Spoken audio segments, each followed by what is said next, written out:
Bonjour, bonjour Michel Hervé, bonjour, Bonjour.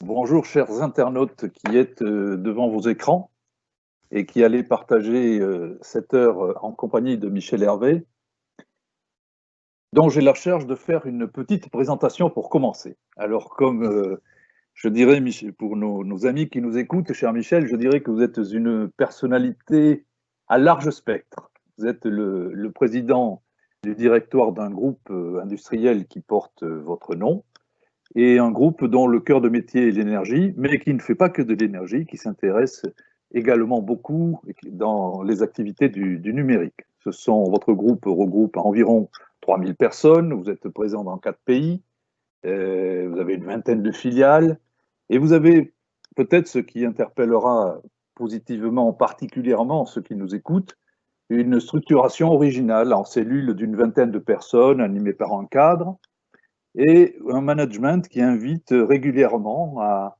l'intelligence collective, à ce que vous appelez l'intrapreneuriat. Vous nous expliquerez ça un petit peu plus tard. Et c'est un groupe qui compte aussi, et ce n'est pas banal, beaucoup de journalistes et au moins un philosophe. Voilà, et avec des teintes fortes, la responsabilité sociale et environnementale, les énergies renouvelables, etc. Vous êtes donc un entrepreneur à succès, mais aussi un soutien d'initiatives qui sont porteuses toutes de citoyenneté, d'éducation, d'organisation sociale. Vous soutenez des associations, vous soutenez une école par exemple, et plein de choses que je ne connais pas. Car le bien commun, ce que vous appelez le faire société, sont chez vous une préoccupation importante de votre vie, une vie active, très très très active. Ainsi, vous avez été aussi maire de Parthenay, président de son district, conseiller régional. Vous avez été député national, député européen. Tout ça sous l'étiquette socialiste et avec une sensibilité très forte, une sensibilité rocardienne. J'observe que vous avez évité d'être ministre.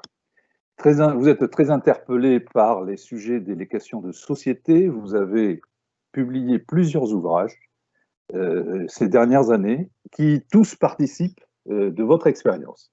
Alors, dans une France très jacobine, très bureaucratique, centralisée, pyramidale et aussi un peu désorientée ces dernières années, vous plaidez pour une décentralisation qui ne soit pas simplement une décongestion du pouvoir, en même temps que pour une participation concrète des collaborateurs et des citoyens que nous sommes, bien entendu aux décisions de l'entreprise, mais aussi aux décisions concernant la vie commune, ce terme employé dans le sens politique le plus large.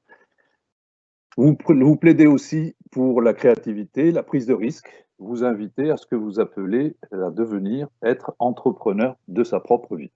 Alors sans renier les reliefs de l'époque, il y a, permettez-moi de le dire, dans votre parole, quelque chose qui relève peut-être davantage de la subversion que de la révolution, et des actions qui sont préfigurateurs d'un monde qui installe petit à petit sa proposition. Voilà, certains l'ont compris, et ils sont souvent à l'étranger, plus que chez nous. Vous êtes sollicité, par exemple, vous êtes allé en Chine, et dans d'autres pays qui sollicitent votre expertise, qui sollicitent votre connaissance, votre partage d'expérience, et aussi l'expression de votre vision, car vous êtes capable de faire se joindre la philosophie et les nouvelles technologies, nous allons en parler, et aussi en vibrant depuis votre rencontre notamment avec le Dalai Lama, voici plusieurs années.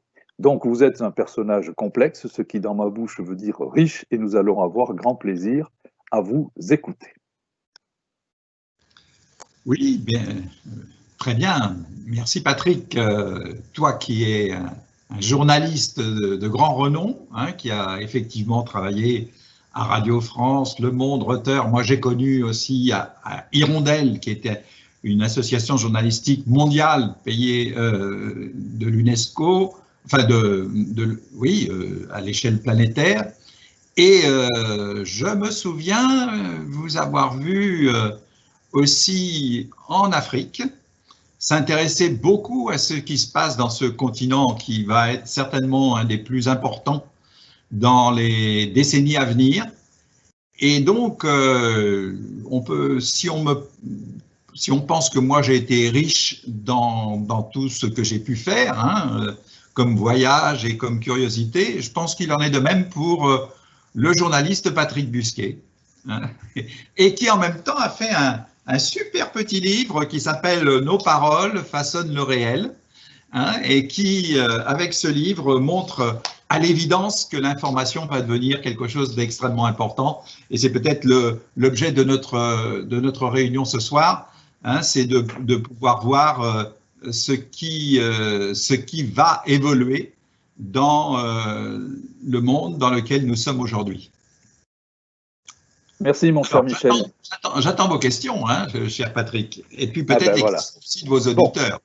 Alors, puisqu'on parle de livres, Michel, vous en avez publié un maintenant, vous publiez un livre depuis quelques semaines qui s'intitule « Pour une révolution de la confiance ».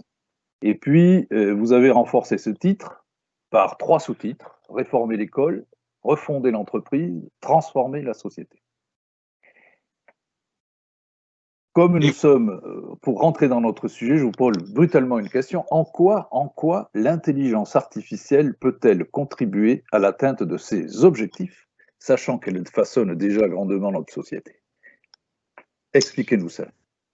Alors, j'adore ce proverbe africain qui dit « Pour savoir où l'on va, il faut regarder d'où l'on vient ». Et je voudrais dire à propos de, par exemple, prenons le premier cas, le cas de l'école. Vous savez que c'est au mois de mars, à la loi de 1841, sous Louis-Philippe, qu'on a supprimé le travail pour les enfants de moins de 8 ans. Pourquoi? Parce qu'on avait inventé le moteur à explosion qui faisait qu'une partie de l'énergie de l'homme passait, si vous voulez, dans la machine. Très bien. Et à ce moment-là, qu'est-ce qu'on a fait? 40 ans plus tard, hein, Jules Ferry a dit l'école obligatoire pour les enfants à partir de 6 ans, jusqu'au certificat d'études. Bon. Et donc, pourquoi? Parce que là, tout d'un coup, c'était grâce à ces outils, la possibilité de développer notre savoir-faire et toute la dimension du savoir-faire. Le problème de l'intelligence artificielle aujourd'hui, c'est que ce savoir-faire, cette information, hein, et nous, on n'est plus dans l'énergie, on est dans l'information, cette information est disponible sur le net en permanence et on en a besoin tout au long de sa vie. Donc la question aujourd'hui qui se pose n'est plus seulement celle du savoir-faire, mais celle du savoir-être. Et c'est donc la réforme de l'école qui n'est plus l'école pour savoir-faire, parce qu'on en aura besoin toute sa vie et qu'on a la possibilité de l'apprendre de 36 000 façons, mais de développer l'école du savoir-être, c'est-à-dire la capacité que l'on a à être en harmonie avec la nature et avec les autres. Et c'est grâce à cette capacité de mise en harmonie dans laquelle on a développé la confiance en soi, que l'on va pouvoir effectivement vivre toute une vie avec le monde de l'intelligence artificielle. Le problème de l'intelligence artificielle, bien entendu, hein, au départ, et comme notre intelligence avec notre tête, c'était de faire un travail inductif de toute l'information qui vient de l'extérieur et ensuite de faire un travail déductif pour pouvoir agir dans le sens qui nous convient. Eh bien, aujourd'hui, nous avons besoin, et c'est la force de tous ceux qui sont peut-être ceux qui nous écoutent dans la culture, dans la recherche et dans l'entrepreneuriat, c'est la capacité à faire un travail abductif. Et c'est cette capacité abductive qui dépasse, si vous voulez, et qui va être l'appui de l'intelligence artificielle. Voilà, ça c'est pour l'école. Pour l'entreprise, le problème là, dans la refondation de l'entreprise, le besoin que l'on a, c'est d'innover. C'est d'innover, c'est-à-dire savoir effectivement développer son agilité, développer sa capacité à faire des choses qu'on ne connaît pas encore, pour apprendre, justement, y compris d'ailleurs quelquefois en se cassant la figure, hein, avec nos erreurs, pour apprendre quelque chose de nouveau, quelque chose de plus. C'est ce que font les chercheurs, les artistes, etc. Et donc l'entreprise de demain, c'est une entreprise dans laquelle on va être en permanence dans l'innovation. Alors Michel, je vous coupe, voilà. excusez-moi, pour faire Non, une mais je vous en précision. prie, au contraire, il faut Non, me non, couper. non, voilà. Vous allez nous. D'abord, je dis aux personnes qui nous écoutent qu'elles peuvent poser des questions en direct et qu'on en saisira certaines au fil de votre propos pour enrichir l'échange. Est-ce que vous pouvez nous préciser ce que vous entendez quand vous dites que il faut que nous devenions abductifs et que l'intelligence artificielle peut nous aider en cela? C'est-à-dire que, si vous voulez, tant que nous prenons ce qui vient de l'extérieur pour essayer ensuite de composer avec, à partir de ce moment-là, si vous voulez, c'est toujours une force. C'est un petit peu, on est dans un mouvement darwinien, si vous voulez.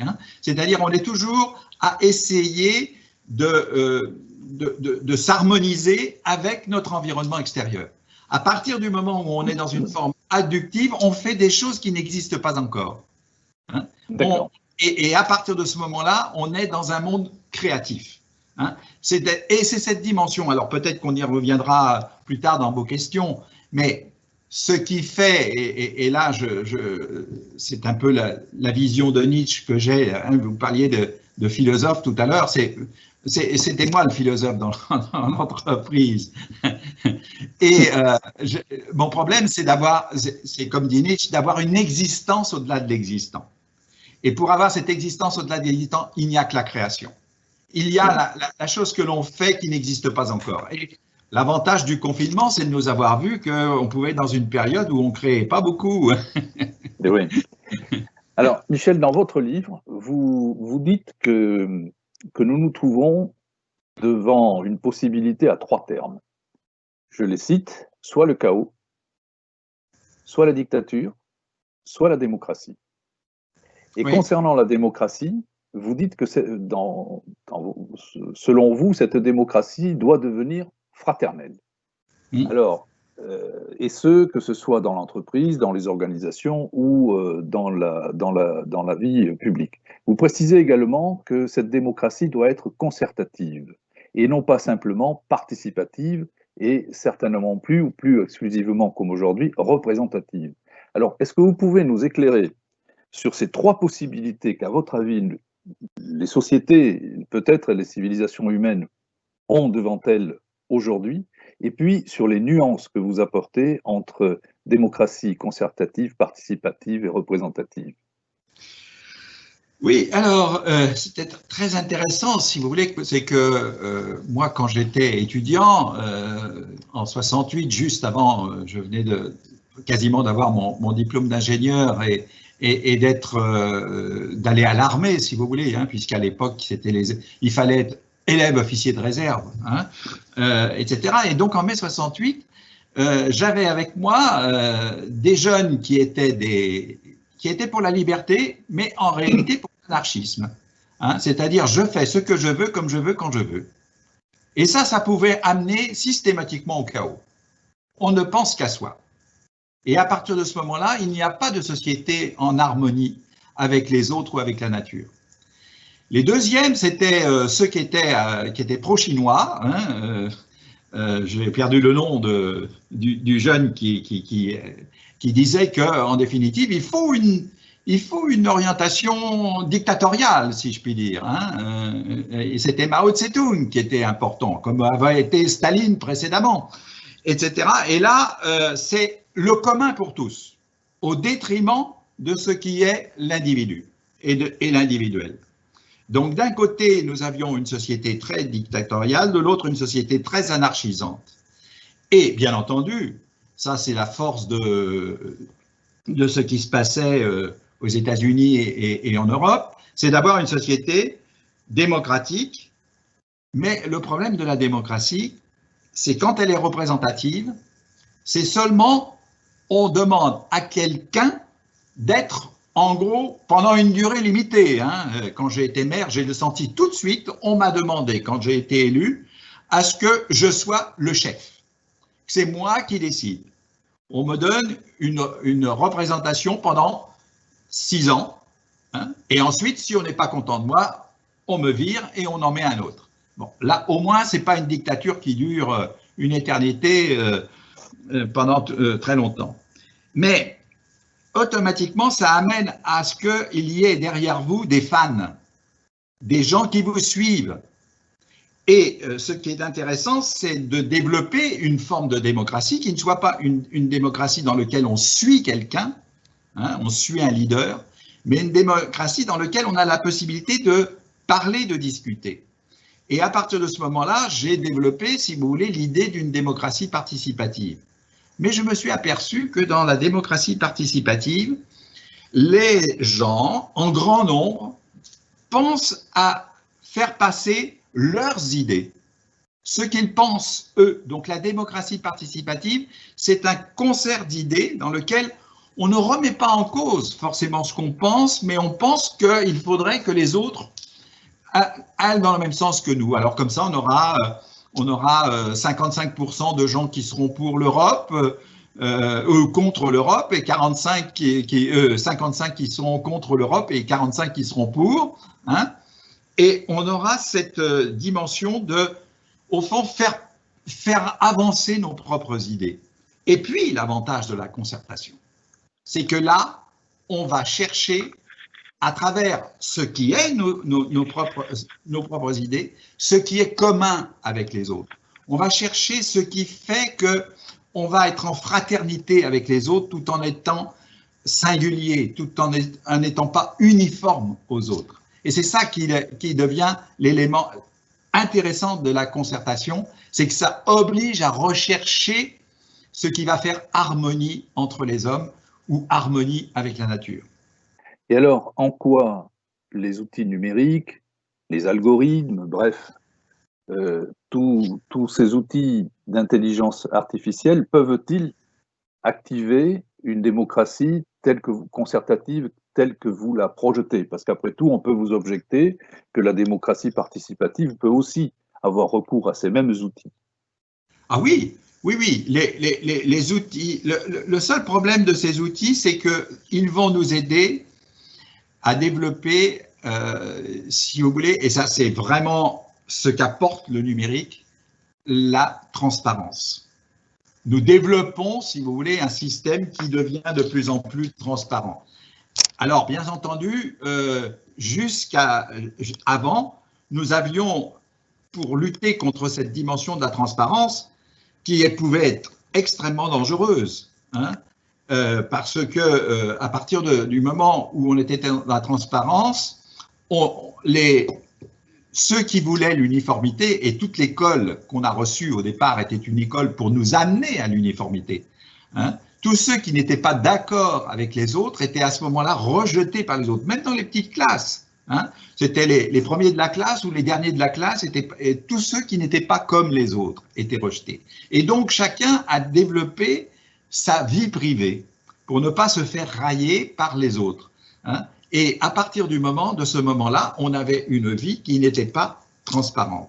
Le seul problème, c'est que dans le même temps, eh bien, certains, et en particulier dans les dictatures ou dans les systèmes hiérarchiques, hein, dans lesquels vous avez un chef, automatiquement, on développe de la délation.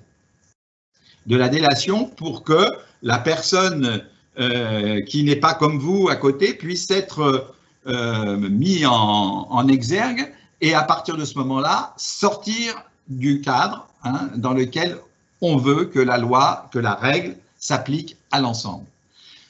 Tout ce qu'apporte aujourd'hui l'intelligence artificielle, c'est de développer cette dimension de transparence. Et cette dimension de transparence, à ce moment-là, ne peut fonctionner de manière agréable que si on a développé la singularité de chacun. C'est cette singularité dans la transparence, je pense souvent au camp nudiste, si vous voulez, hein, dans lequel les gens ne se posent plus la question de savoir comment ils sont faits, s'ils l'ont plus grosse ou plus grande que celle d'à côté. Hein. Ils sont comme ils sont. Et dans ces sociétés-là, à partir du moment où on a de la singularité, eh bien, ça va développer effectivement de la fraternité. Le problème que l'on a dans notre société, c'est que dans un premier temps, comme les gens ne veulent pas, ont peur de cette singularité et de cette transparence, ils se mettent très souvent ou dans le suivisme ou dans le mensonge. Et c'est pas pour rien si vous êtes mon interlocuteur, parce que vous savez bien que les fake news, c'est le drame de la société d'aujourd'hui, à partir du moment où on n'a pas développé la transparence, c'est-à-dire qu'on peut dire, et c'est le problème de la rumeur, moi j'ai fait le club Grenelle avec Edgar Morin, etc. Et vous vous souvenez qu'Edgar parlait justement des rumeurs, la rumeur d'Orléans. Eh bien, c'est ce monde-là qu'il va falloir transformer, et on ne peut le transformer que si on est dans une société dans laquelle les gens sont en situation de confiance, parce que dans la transparence et plus dans le mensonge. Pardon. Alors, je l'ai dit en ouverture, vous êtes quelqu'un qui tirait des enseignements et fait des propositions qui peuvent sembler théoriques, sauf qu'elles participent toutes de votre expérience. Et donc, on peut regarder le groupe que vous avez fondé comme étant un laboratoire des idées que vous développez aujourd'hui. Donc, je vais vous poser une question. Est-ce que le groupe Hervé aujourd'hui répond, et à quel degré, à cette démocratie concertative, un peu beaucoup aujourd'hui dans son fonctionnement? Est-ce que la gouvernance du groupe Michel Hervé s'inspire suffisamment de ça et s'appuie sur des outils numériques, sur des outils d'intelligence artificielle qui en permettent l'avancée et la participation dans le respect de la singularité de chacun et de chacune des 3000 collaborateurs et collaboratrices que vous regroupez sous votre enseigne?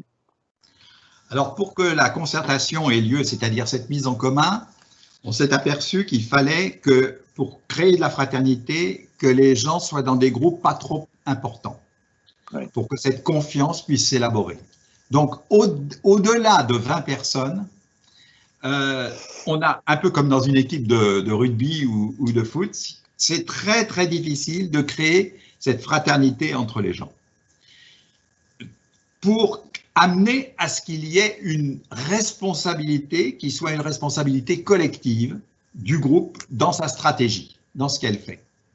Bon, le seul problème que nous avons, et donc nous avons comme ça, pour une petite entreprise de 3000 personnes, nous avons 200 petits groupes qui développent, si vous voulez, cette sorte de fraternité qui qui les amène à être d'abord en situation de responsabilité en tant qu'auto-entrepreneur, et à développer de l'intra-entrepreneuriat, c'est-à-dire avoir une responsabilité collective au niveau de leur stratégie, de ce qu'ils font. Alors, le problème que nous avons, c'est que l'école n'a pas aidé à ce que les individus aillent dans ce comportement où ils se mettent en situation de confiance en eux et de confiance envers les autres. Hein? L'école, très souvent, développe une forme de classement qui amène à ce qu'il y ait ceux qui sont en tête de classe, ceux qui sont nuls, etc. Et on met des notes à chaque fois. Et à partir de ce moment-là, développe chez les individus de l'anxiété. Et quand vous êtes dans l'anxiété, ben vous n'êtes pas dans la transparence. Ça, c'est pas possible. Vous êtes obligé, dans une certaine mesure, de suivre celui qui va jouer le rôle de leader. Et puis, une partie d'entre eux, parce que l'école aussi a développé, à travers cette notion de classement, ceux qui sont les meilleurs, c'est-à-dire de développer de la compétition. Et cette compétition amène à ce que, dans une certaine mesure, ceux qui sont assez anxieux, mais qui voudraient quand même être les meilleurs, les plus forts, etc., se mettent très souvent dans une situation de mensonge. Ils se mentent à eux-mêmes, ils sont dans le déni d'erreur par rapport à eux. Ce qui a une difficulté, ce n'est pas de leur faute, c'est de la faute des outils, c'est de la faute du client, c'est de la faute du collègue, c'est de la faute du patron, etc. Et à partir de ce moment-là, ils ont tendance à, en utilisant le mensonge, le meilleur exemple à l'échelle internationale aujourd'hui, c'est Trump. Hein? Et à partir de ce moment-là, il a effectivement des gens qui le suivent parce qu'il joue le rôle du leader, il joue le rôle de dominant par rapport à une partie de la population qui a confiance en lui. Voilà. Et à partir de ce moment-là, ça ne facilite pas cette confiance dans l'être ensemble et la responsabilité collective. Pour que ça soit possible, il faut des individus qui aient aient confiance en eux et qui, par ce regroupement et par cette transparence, ont confiance les uns dans les autres. Alors, le problème que nous avons, alors peut-être qu'un jour, ça sera différent, mais le problème que nous avons, c'est qu'il faut, pour construire une équipe qui aille dans ce sens-là, avec ce comportement-là, il faut quelqu'un qui joue le rôle de manager, c'est-à-dire qui va jouer le rôle de catalyseur pour aider les gens à dire « mais vous avez raison de ne pas être comme les autres », c'est-à-dire à développer la singularité de chacun et à faciliter ce qui fait l'harmonie entre tous. Et c'est ce rôle catalyseur qu'on a également dans le vivant, hein, quand on met des atomes pour faire des cellules, hein, s'il n'y avait pas un catalyseur, on n'y arriverait pas. Eh bien, c'est ce rôle catalytique qui devient essentiel. Alors, ce qui s'est passé chez le pays des Iroquois, c'est que au sein de cette petite communauté, qui était en général un village, pour ne pas se faire la guerre avec celle d'à côté, ils élisaient celui qui jouait le rôle justement catalyseur dans le groupe pour être le représentant au niveau du groupe supérieur. Et c'est ça qui a fait les États-Unis. Hein, et puis les Américains ont repris cette philosophie iroquoise, hein, et pour faire effectivement des groupes qui ensuite deviennent communs à l'échelle supérieure. Et donc nous avons aujourd'hui dans notre organisation des groupes comme ça en maximum 20 personnes qui petit à petit se réunissent par région ou par pays, et qui ensuite se réunissent au niveau de l'ensemble. C'est-à-dire on a 15 régions, si vous voulez, ou 16 plus exactement, qui font effectivement société. Et Michel, cher Michel, est-ce qu'il y a des outils que vous avez mis en place, technologiques, numériques, ou d'intelligence artificielle, peut-être que vous auriez développé en propre, et qui permettent d'aplanir un peu ces difficultés liées à l'école, liées au tempérament, liées au comportement et à ces structures. Il faut que l'information soit disponible. Et donc, à partir de ce moment-là, si vous ne mettez pas toute votre information en numérique, pour que chacun puisse aller puiser l'information dont il a besoin, eh bien, à partir de ce moment-là, vous ne pourrez pas construire, si vous voulez, quelque chose en harmonie. L'harmonie vient de la capacité que l'on a à avoir de l'information vraie et non pas de l'information fausse. Dès qu'on a une information fausse ou une information qui a été dite hors du cercle du groupe, on demande à celui qui joue le rôle managérial à remettre le problème en groupe. Vous m'aviez dit ça ou quelqu'un m'a dit ça et hop, on rediscute en groupe pour qu'il y ait effectivement cette transparence, y compris d'ailleurs, dans un premier temps, cette querelle. Hein. N'oublions pas, je le dis dans toutes mes conférences, si vous voulez, que les enfants, par exemple, dans une famille, si ce n'était pas disputé à certains moments, ils ne seraient pas aussi fraternels dans l'ensemble. Bien entendu. Hein.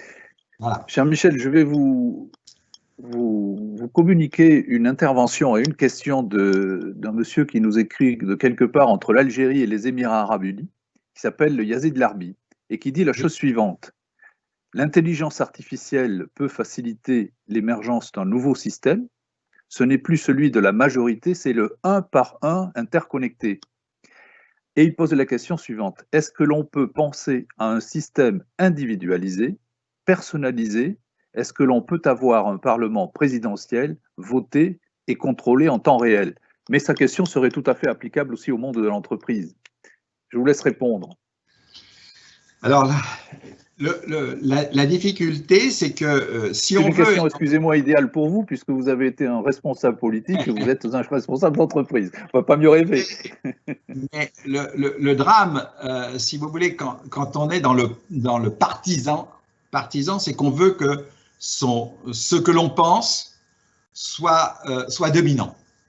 Hein, on est quand même dans un phénomène de domination. L'avantage de la concertation, c'est qu'on perd une partie de sa propre, pensée, de ce que l'on croit, au profit de ce qui va faire groupe. Et le drame, naturellement, c'est que vous ne pouvez pas avoir des populations énormes. À ce moment-là, vous ne pouvez… vous ne pouvez avoir qu'une organisation en hiérarchie montante, non pas en hiérarchie descendante, mais en hiérarchie montante.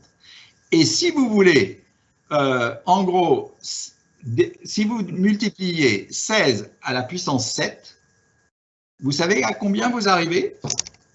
Avec 7 niveaux comme ça, hein, le niveau de l'immeuble, hein, dans une société, hein, par exemple, ensuite du village, hein, ensuite de la petite ville, ou de l'arrondissement, etc., du département, de la région, de l'État, de l'Europe, du continent, et puis le monde entier. Vous arrivez avec 16 à la puissance 7 à 7 milliards d'individus. Donc c'est cette organisation montante, si vous voulez, qui va permettre à ce moment-là, bien sûr, à chaque fois, il faut se donner et donner à l'un des siens le rôle de celui qui va jouer le rôle catalytique et qui ne va pas participer à la décision de votre groupe, mais va représenter votre groupe pour discuter et dialoguer au niveau supérieur, au niveau N+2. Et le N+2 va élire quelqu'un qui va, lui, parler au niveau N+3, etc. Voilà, c'est ça mon système aujourd'hui. C'est-à-dire un système dans lequel, à chaque fois, il faut que chacun abandonne. Et c'est là où on est dans l'ambivalence. Hein, c'est pas blanc ou noir. On abandonne une partie de sa propre conviction au profit de ce qui va faire commun. Alors, une autre question qui vient d'arriver, qui est signée Anonymous. Et donc, Anonymous nous dit, on parle d'intelligence. Alors, Anonymous, en fait, s'appelle William Rogazi. Voilà, il vient de rectifier. Donc, on parle, dit-il, d'intelligence collective, mais comment l'intelligence artificielle peut-elle se combiner avec l'intelligence collective?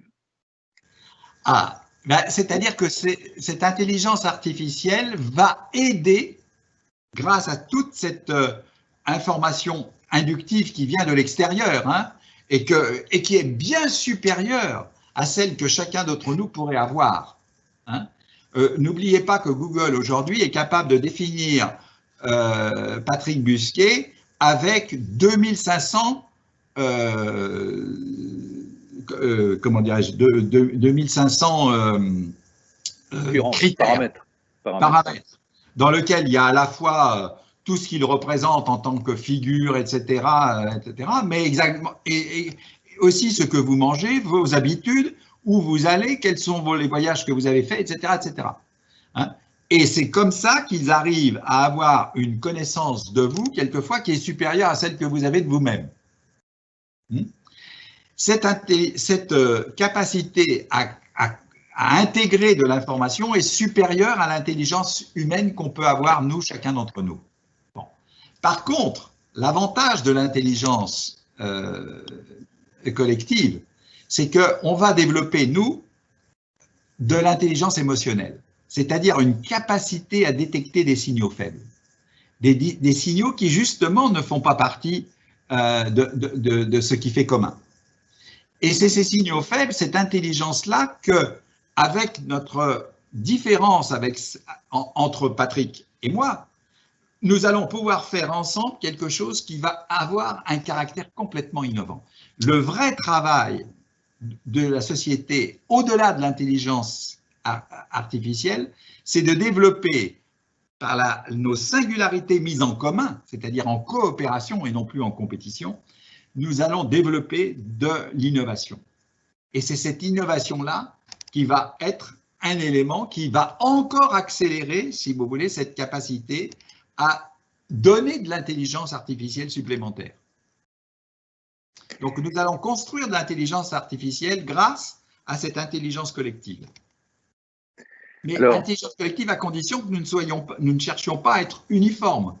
Ben, écoutez, ça m'amène à une question qui me brûle les lèvres depuis un moment en vous écoutant. Depuis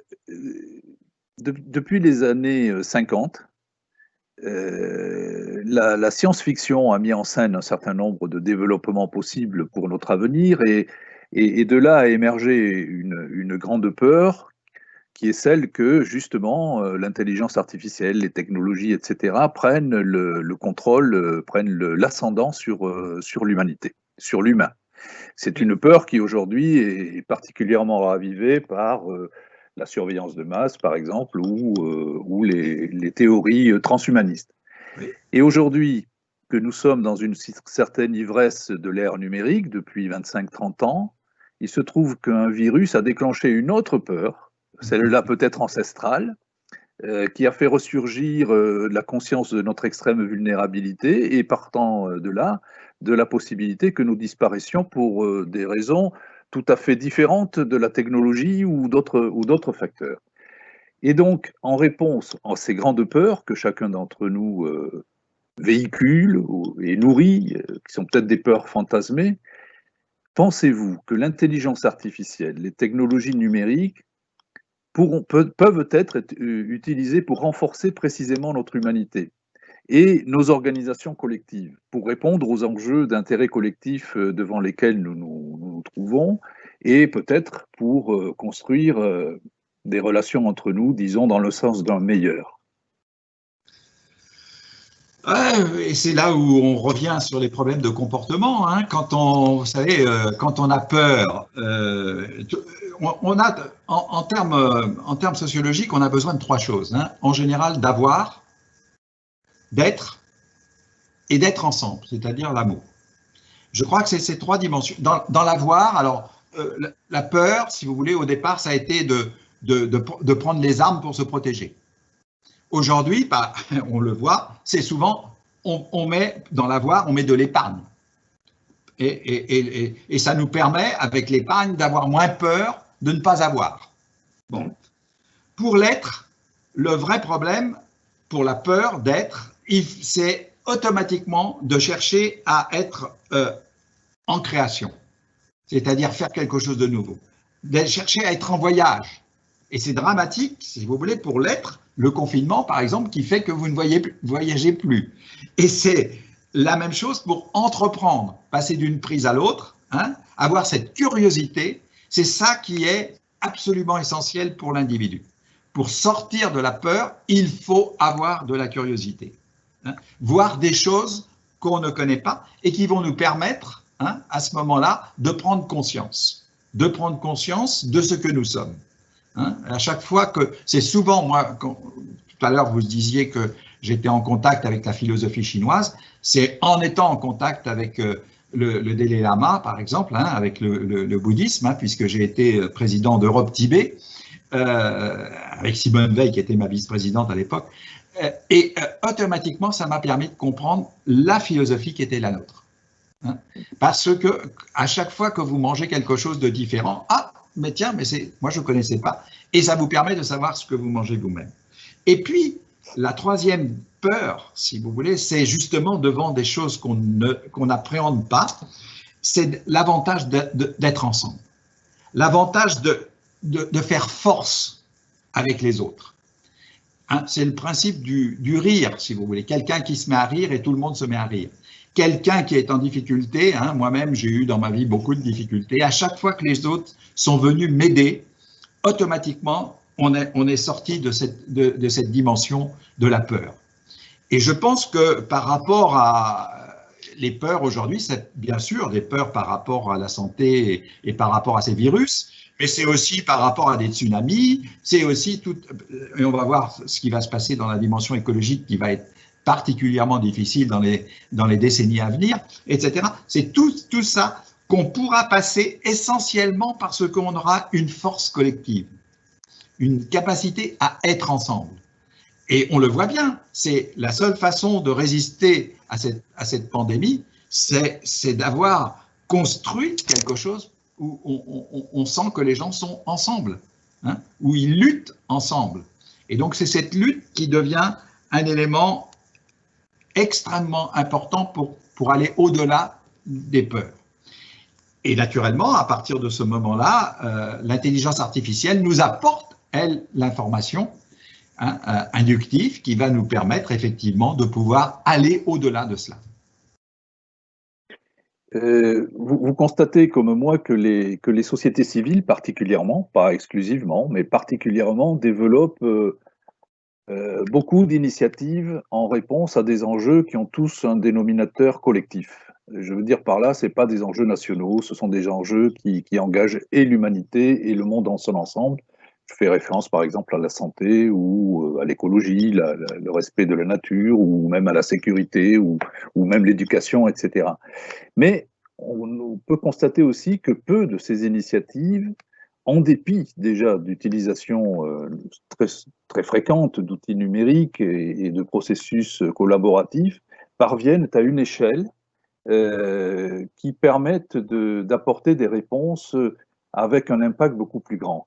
Alors, avec votre vision, comment pensez-vous que les outils d'intelligence artificielle pourraient nous aider à changer d'échelle, à réussir une transition dans laquelle nous avons beaucoup de difficultés à nous engager, a fortiori à la réaliser, pour l'instant du moins? C'est pas tellement l'intelligence artificielle, c'est la transformation de nos formes organisationnelles qui découle, bien entendu, de cette intelligence artificielle. Le problème, c'est d'amener les individus à prendre conscience qu'en groupe, hein, à partir du moment où ils vont être beaucoup plus forts. Hein. Et donc, c'est par exemple ce que j'appelais l'école démocratique, par exemple, hein, où les enfants ne sont plus, parce que n'oubliez pas, là encore, le problème, toute notre société, elle s'est construite sur l'uniformité. Moi-même, j'ai eu la chance, bien sûr, c'était né après la guerre, que la plupart des enfants de mon âge étaient ou dans des écoles de filles ou dans des écoles de garçons. Et moi, j'ai été dans la seule petite école qui existait localement, qui était une école de filles et de garçons. Et qui, comme elle était trop petite, avait des enfants avec des âges différents. C'est-à-dire des enfants de 5 ans et des enfants de 8 ans, 9 ans, 10 ans. Hein, puisque l'instituteur professait de manière différente selon les enfants. Et bien là, d'un seul coup, vous développez de la singularité. Hein, il y a des filles et des garçons, il y a des enfants de 5 ans, il y a des enfants de 8 ans. Vous voyez? Et c'est vers ça qu'il faut aller. Aujourd'hui, on a encore des écoles qui essayent de mettre les gens au même âge, en même temps, dans l'école maternelle, etc. Dans une entreprise, ce qui est intéressant, c'est les vieux et les jeunes. C'est pas d'avoir que des jeunes, c'est pas d'avoir que des vieux. Hein, ceux qui auraient soi-disant la connaissance professionnelle et puis les petits jeunes qui arrivent et qui sont des apprentis, on s'aperçoit que les petits jeunes ont des connaissances dans le numérique, dans l'intelligence artificielle, quelquefois très supérieures à ceux qui ont mon âge et vice-versa. Et donc c'est cette diversité qui devient un élément clé et cette capacité à vivre en harmonie et non pas à dépasser les querelles, si vous voulez. Hein. Et donc cette difficulté-là aujourd'hui, c'est de développer cette coopération. Hein. Moi, j'ai été le premier à faire des clubs d'entreprise. Il n'y a pas longtemps, on m'a demandé de venir au club d'entreprise de Barbezieux. Hein. J'avais commencé à partenaire. Ensuite, ça fait dans les Deux-Sèvres. Ensuite, ça fait dans la France entière des clubs comme ça pour que les gens puissent découvrir mais qu'est-ce qu'on a en commun alors qu'on fait des métiers complètement différents les uns des autres, hein. Et donc, ce qui est aussi important, et je me bats beaucoup avec mes amis économistes, c'est qu'eux, ils me parlent que de PIB, du produit intérieur brut, c'est-à-dire ce marché qui consiste à effectivement, pour avoir un produit, à l'acheter avec éventuellement de l'épargne. Bon, aujourd'hui, on a besoin du PRB, c'est-à-dire du produit de rareté brute, mais pas de la rareté qui vient du monopole d'État, de la rareté qui vient parce que c'est un produit innovant, c'est un produit nouveau, c'est un produit qui tout d'un coup n'a pas de prix. Alors l'innovant aujourd'hui, de plus en plus, ça va être cette sensibilité d'intelligence émotionnelle, cette capacité que l'autre vous apporte, si vous voulez, une joie de vivre. Hein, dans l'échange. Et ça fait partie également. Hein. Nous, on le fait dans le secteur, par exemple, hôtelier, etc. On a besoin de créer comme ça, pas seulement des produits innovants, mais aussi des façons d'être, des attitudes qui soient innovantes. Et puis, on a aussi besoin, et alors là, c'est vraiment, et là, j'ai beaucoup de difficultés à faire passer ça, le PFB. Vous savez ce que c'est que le PFB? Non, mais vous allez nous l'expliquer. Ah, mais c'est le partage, fraternité, bienveillance. C'est ce que vous faites dans votre ménage avec votre femme, avec vos enfants. Hein? C'est ce qu'on faisait dans l'économie de Marcel Mauss avec le don et le contre-don, le potlatch, etc.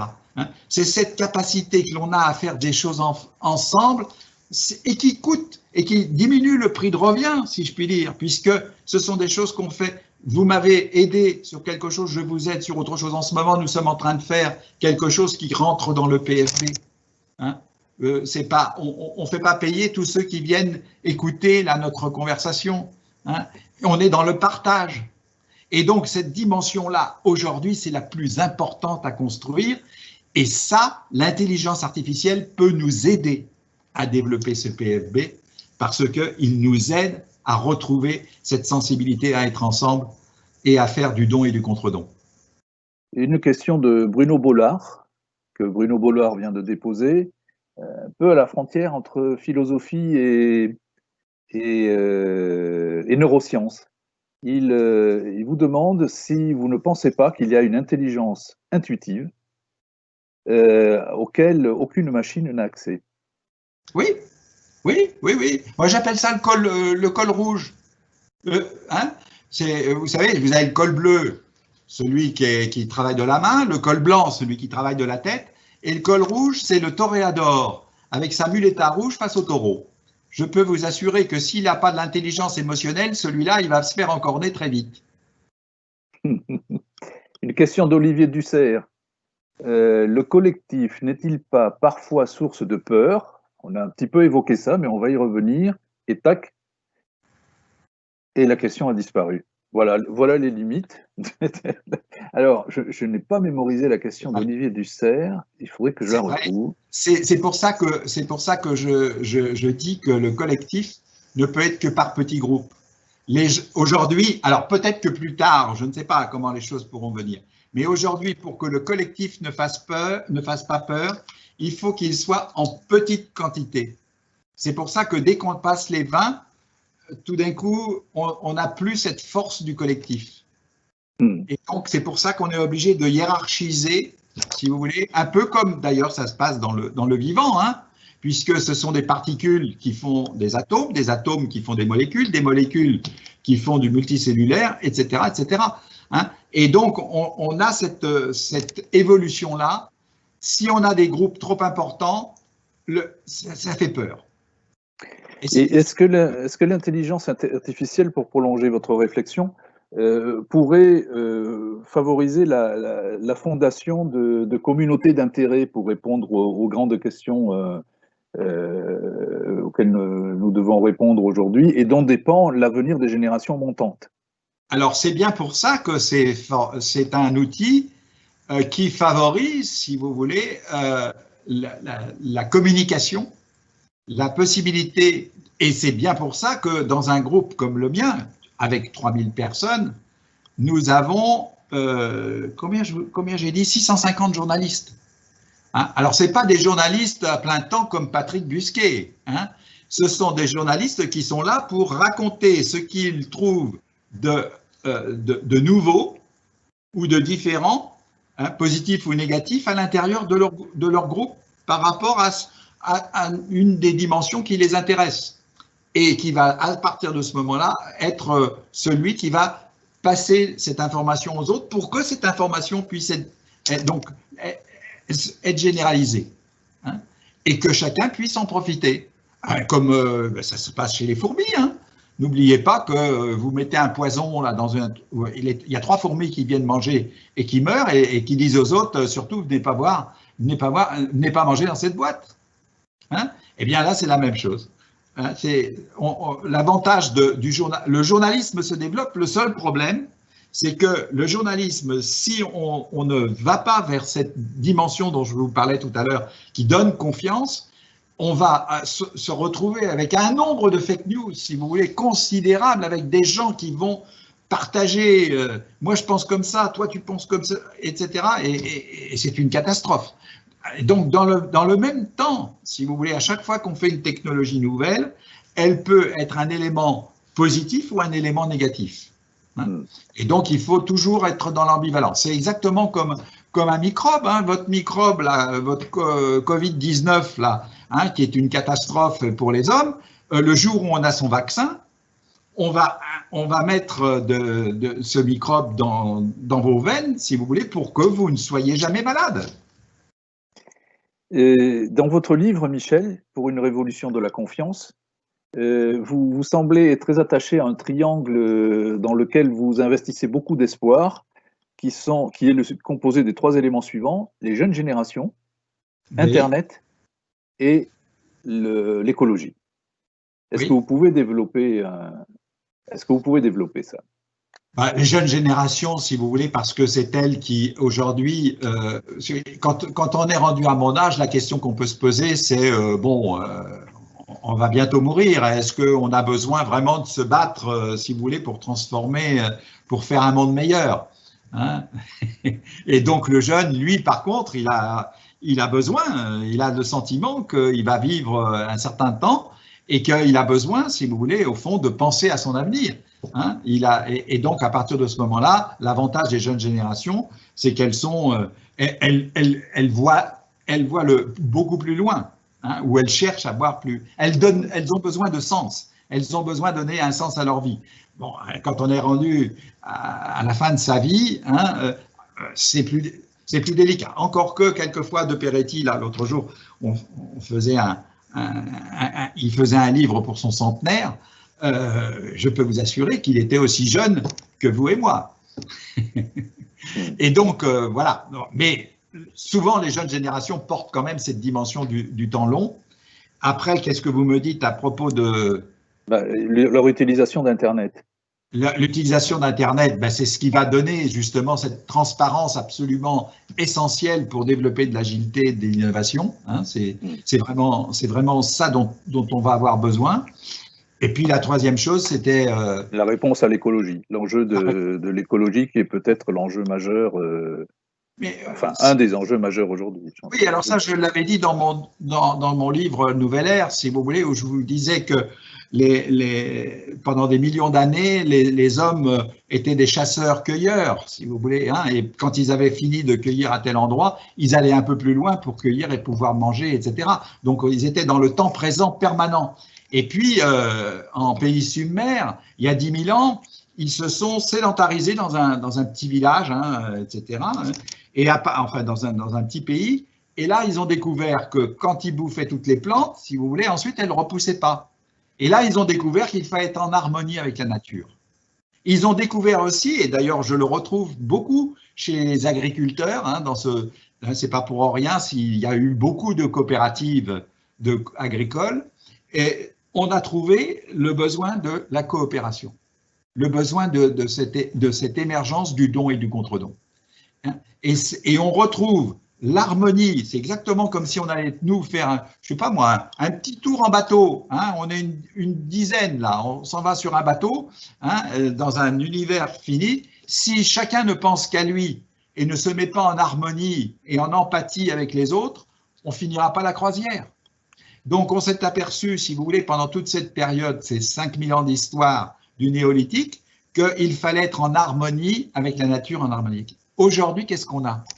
On a un monde qui est tellement grand qu'on a le sentiment d'être une seule et même planète, et il faut qu'on soit en harmonie avec toute la nature. Hein? Et là, aujourd'hui, j'ai des jeunes, je suppose en France, que quand on voit ce qui se passe au Brésil, on sait que ça a des conséquences sur ce qui se passe ici. Hein? On connaît la planète entière maintenant. Et à partir de ce moment-là, la dimension écologique n'est plus celle du pays submer dans un petit territoire, mais celle de la planète entière. Et donc, la dimension écologique devient absolument prépondérante. Michel, il nous reste 5 minutes. Vous interpellez les responsables économiques et entrepreneuriaux sur la nécessité de transformer leur mode managérial. Oui. Et vous interpellez aussi l'entreprise dans sa dimension institutionnelle sur la nécessité de transformer la relation avec son milieu. Est-ce que vous pensez, alors vous allez nous dire ce que vous pensez, ce que vous avez en tête dans ces deux interpellations, mais dites-nous aussi, est-ce que l'outil et les utilisateurs de l'outil numérique, l'intelligence artificielle, peuvent accélérer ces transformations que vous appelez de vos voeux et en faveur desquelles vous plaidez? Ah oui, oui. C'est la dimension technique essentielle, comme la machine avait été, si vous voulez, au 19e siècle, ce qui a fait le monde d'aujourd'hui. On a, avec cette intelligence artificielle, la possibilité effectivement de mieux comprendre le monde dans toutes ses dimensions, et à partir de ce moment-là, de pouvoir éventuellement être encore plus créatif, hein, et ne pas détruire notre espèce humaine, si je puis dire. Une question d'Anonymous. Est-ce que l'intelligence artificielle peut aider à réguler les réseaux sociaux? Est-ce que l'intelligence artificielle peut déceler les fake news? L'histoire de régulation mériterait que l'on sache une précision, mais allez-y. Oui, dans les deux cas. Oui, à condition qu'il y ait des gens comme vous, Patrick, qui donnent de l'information pour le monde suivant. C'est-à-dire qui effectivement combattent les fake news. Qu'est-ce que vous dites, interroge Yazid, aux personnes qui se méfient de l'intelligence artificielle et des grands mammouths de la technologie, ce sont ces termes, les personnes qui veulent toujours protéger leur vie privée, leurs choix et leurs décisions? Eh oui, mais c'est pour ça qu'il faut passer par une nouvelle école et non plus seulement celle de Jules Ferry de 1872. Michel nous dit, le collectif n'est-il pas, il a repris, le collectif n'est-il pas parfois source de peur? Par exemple, l'information partagée collectivement et en boucle sur des drames inquiète plus qu'elle ne rassure. C'est là où il faut à nouveau partager l'information avec d'autres, c'est-à-dire faire des groupes de groupes. Hein, et c'est comme ça qu'on a... Et nous, on a, y compris là tout à l'heure, je vous parlais le groupe stratégique dans ce qu'ils font, mais il y a aussi des groupes qui font des créations intergroupes, voyez, pour pouvoir faciliter justement cette...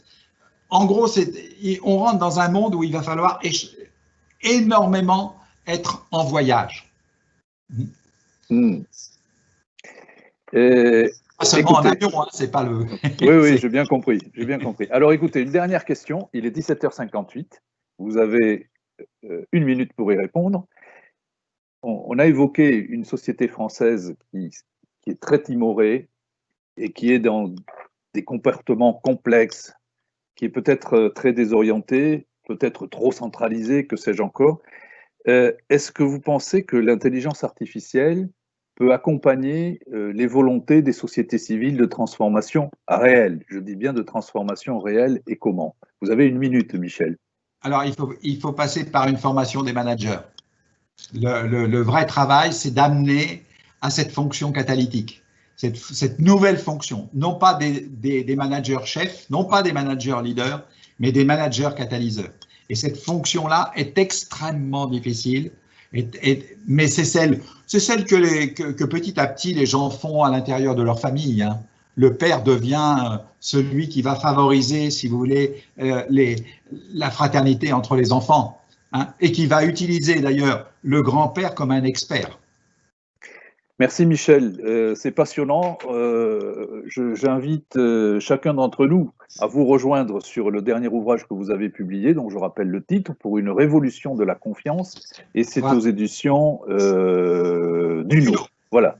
Et merci à l'association Impact AI qui a permis cet événement et de recueillir vos précieux propos. Merci mon cher Michel, et merci à toutes les personnes qui nous ont suivis et écoutés pendant 7 heures. Ah, moi, je remercie toutes les personnes qui nous ont suivis et écoutés, même quand elles ne sont pas d'accord, parce que là aussi, il faut de la diversité. Merci Michel. À bientôt à tout le monde. Merci. Au revoir.